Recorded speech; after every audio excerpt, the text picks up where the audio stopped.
दर्शकबिन नमस्कार।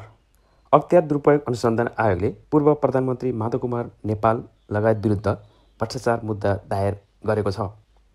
अख्तियारले पतञ्जलि जग्गा सट्टापट्टा प्रकरणमा अनियमितता गरेको आरोपमा विशेष अदालतमा मुद्दा पेश गरेको हो।